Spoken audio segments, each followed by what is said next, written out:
Good morning, grade 3. Okay, so in the previous class, we learned about the features of living things and non living things, right? Now, with the help of those features, today we are going to learn how you can actually mm find out how you can actually look at things and find out whether those things are living or non living. So, let us do a quick review of the features that we learned in the previous class. So, living things can move, living things can reproduce, living things can grow, living things need food, and living things can breathe.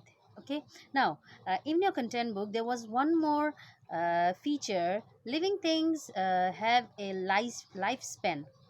Lifespan means how many years we live, how long we live. Okay, so it means that anything which is living, whether it's a plant, it's an animal, or us humans, we have a certain lifespan. Okay, even a tree has can live only up to a certain number of years, not more than that. Animals, even they have a certain lifespan.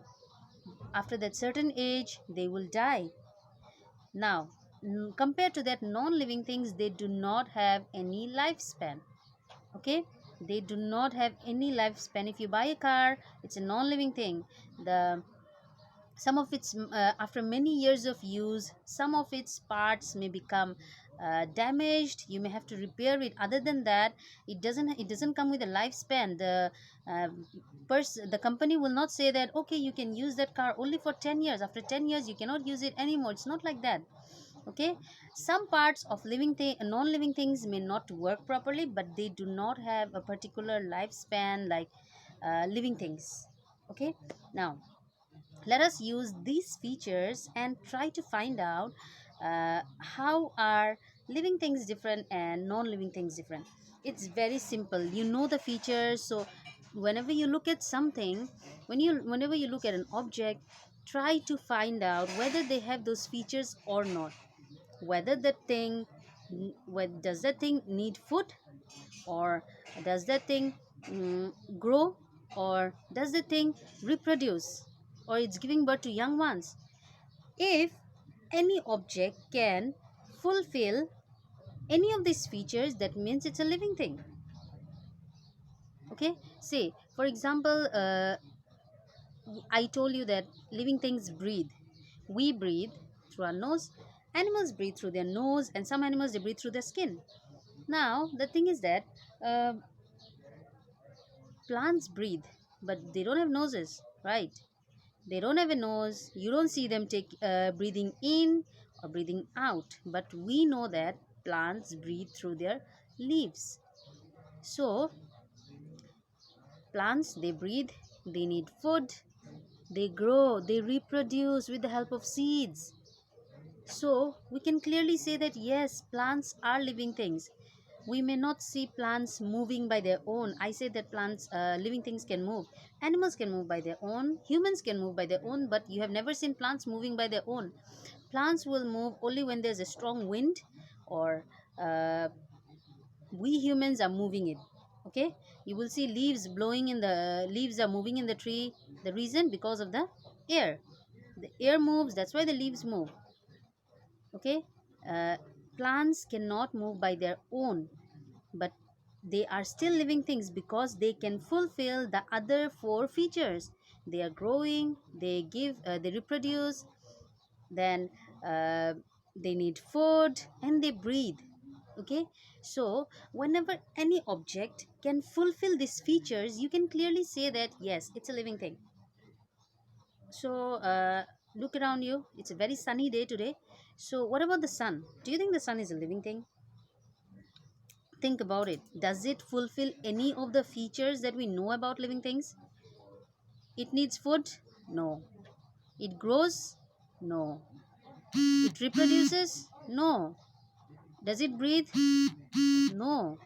And it cannot move. So forget about all these five features. If it cannot fulfill even one feature, that means it's a non-living thing. For example, look at a car. Think about a car. All of you have a car at home, right? Now, I told you that living things can move. A car can also move. Once you put the switch, the car moves. But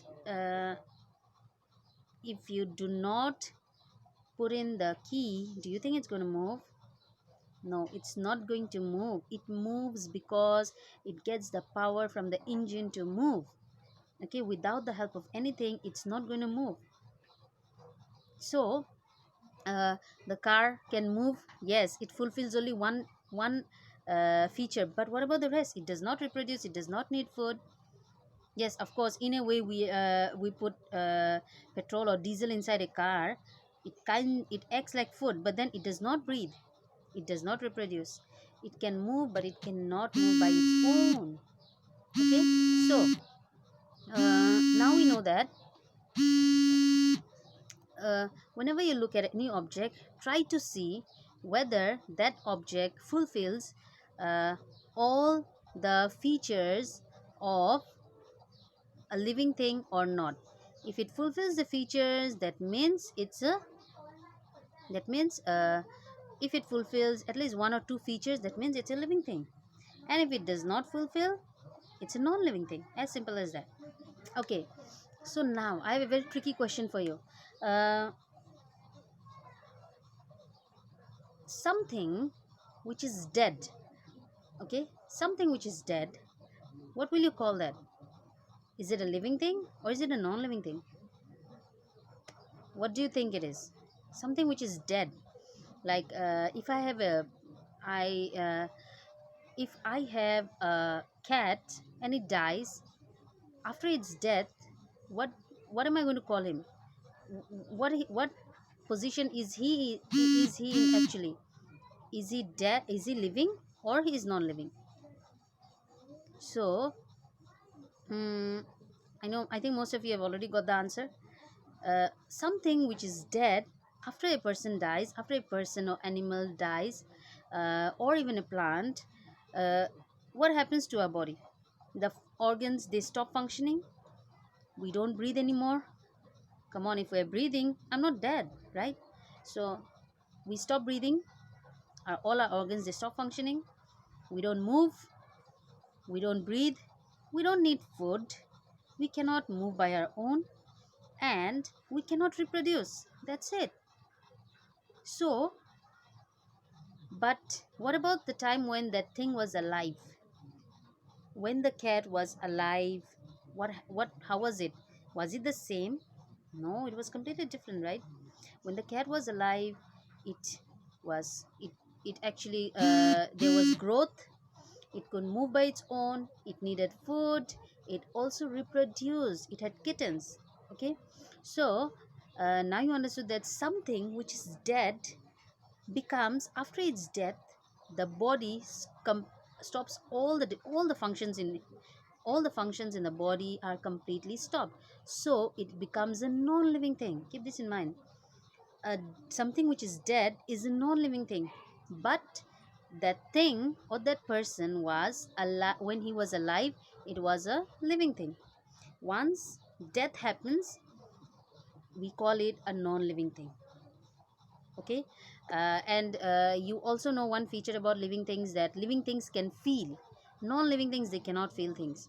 So once a person dies, he cannot feel anything, but when he's alive, he can feel everything that happens with him or around him.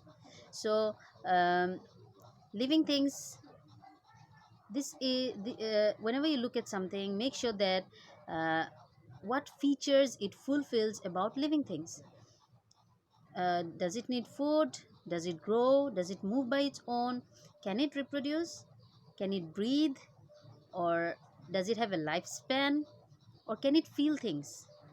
So if that object, or if that object fulfills any of these features, then it's a living thing. And if it does not fulfill these features, that means it's a non-living thing. Okay. Okay, so that's all for today. Have a good day. Bye bye.